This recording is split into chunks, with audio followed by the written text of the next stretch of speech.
La Iglesia de Dios. Lo que comenzó como un grupo de 120 personas en el año 30 de nuestra era, creció a través de los siglos sumando creyentes en cada rincón del planeta. La expansión se hizo según la orden de su fundador y maestro Jesucristo, el mismo Hijo de Dios. Y me seréis testigos en Jerusalén, en toda Judea y Samaria y hasta lo último de la tierra.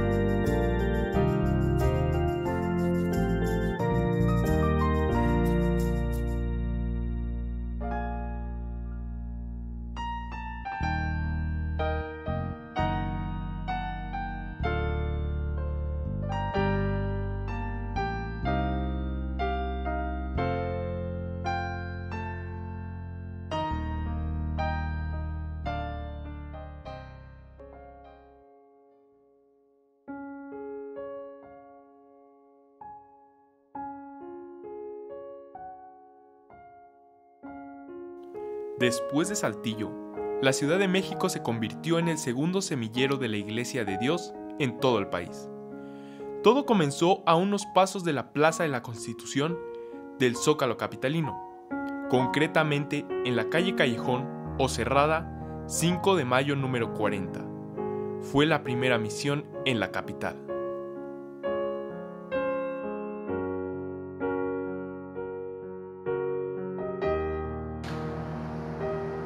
En uno de los dos edificios a mis espaldas se estableció la primera misión de la Iglesia de Dios en la Ciudad de México. El lugar era el despacho de un joven abogado exadventista llamado Baltasar Laureano Ramírez. Este contactó a un viejo amigo que conoció en 1913 y que había emigrado a los Estados Unidos. Aquel amigo le habló sobre la nueva fe que abrazó en aquel país. Baltasar se interesó por esta iglesia que también guardaba los sábados. El nombre de su amigo, compañero, era José María Rodríguez. Sí, el mismo ministro y misionero de la Iglesia de Dios que inició la predicación en Saltillo, o JM como se le conocía. JM Rodríguez fue enviado por la Iglesia de los Estados Unidos para orientar a los hermanos en sus dudas doctrinales, llegando a la ciudad en mayo de 1922. El sábado 13 de ese mismo mes, ordenó ministros a Daniel Guevara, Víctor Model, Baltasar Laureano, y permaneció con ellos durante 6 meses más para confirmar la obra. En 1923, la Iglesia Mexicana organizó su primera convención general en Saltillo, o lo que hoy conocemos como Concilio Ministerial. Los ministros, o ancianos como se les decía entonces, J.M. Rodríguez, Bernabé Correa, Milton Piedra y Andrew N. Dogger, acudieron como delegados de Estados Unidos. La Iglesia capitalina fue representada por Baltasar Laureano. En esa reunión acordaron estrechar los lazos entre las iglesias del norte y centro del país y trazar estrategias para hacer crecer la obra.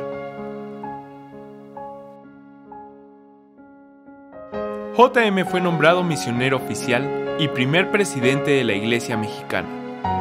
Saltillo se convirtió en la sede de la organización hasta 1926, cuando se trasladó a la Ciudad de México.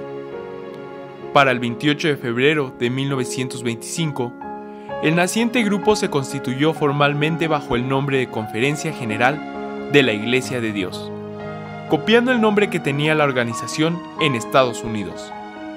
Con el paso de los años, adoptaron otros sufijos como Séptimo Día o Israelita.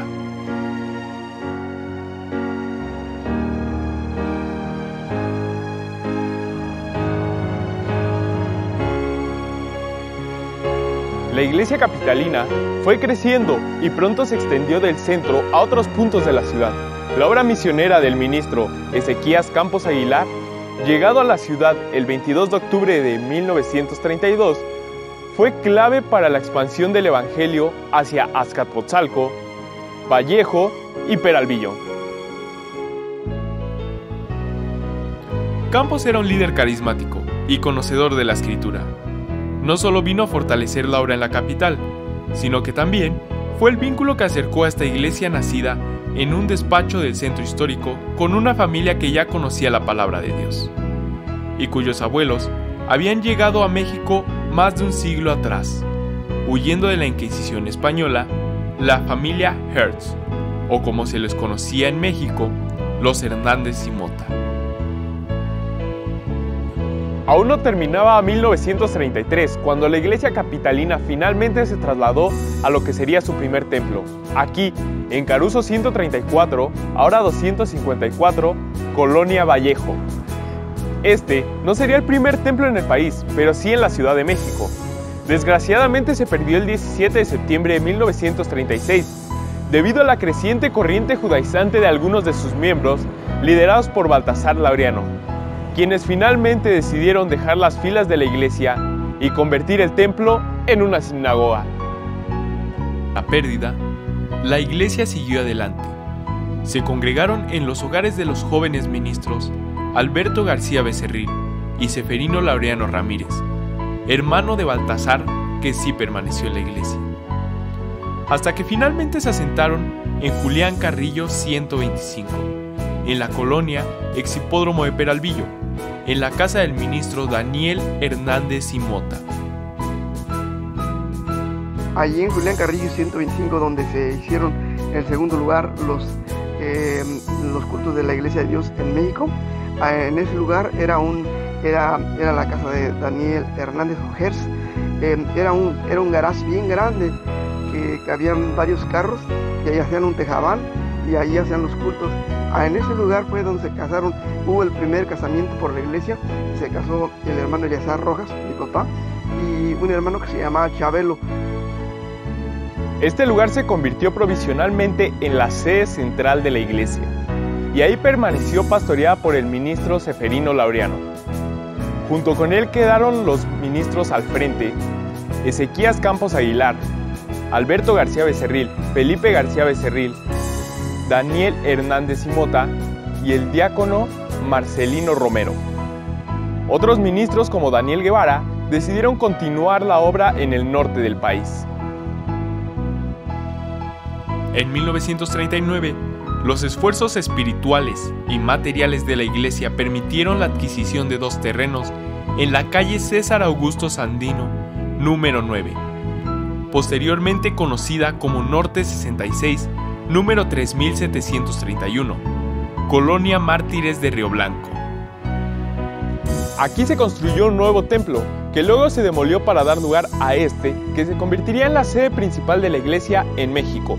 En 1943, las oficinas de la iglesia se trasladaron de Julián Carrillo al primer templo que hubo en este lugar. Oficialmente, el templo se inauguró en el Concilio Ministerial de 1944, quedando como pastor el ministro Alberto García Becerril. Para entonces la obra se había extendido a muchos estados y ciudades del país. En 1947, la iglesia mexicana ya contaba con un nutrido cuerpo de ministros que serían clave en la obra misionera. En el centro destacaban Ezequías Campos Aguilar, Alberto García Becerril, Seferino Laureano Ramírez, Arnulfo Moreno Galván, a quien llamaban el Pico de Oro por su gran capacidad oratoria, Héctor Godínez, José Quimpec, Tomás Zaragoza, Tomás Pérez Carmona, Arturo González Baeza, Aureliano Rodríguez Villegas, Teodoro Martínez y Alfonso Franco. Mientras que en el norte, los ministros más influyentes eran los hermanos en la fe y en la sangre, Pedro, Joel, Ismael, Jonathan y Benjamín Martínez González. Su padre, Gregorio Martínez, quien además era músico y dirigió grupos corales en la iglesia. José Daniel García, quien trabajó en Saltillo y Laredo. Manuel Franco Ibarra, Toribio Landeros, Jesús Martínez Gómez y otros más.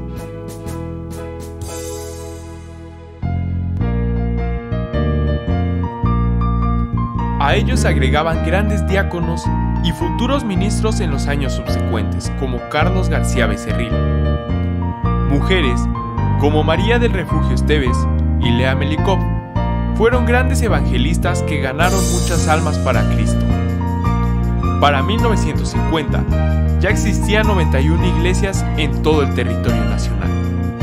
Así comenzó la obra, y ya no podía parar.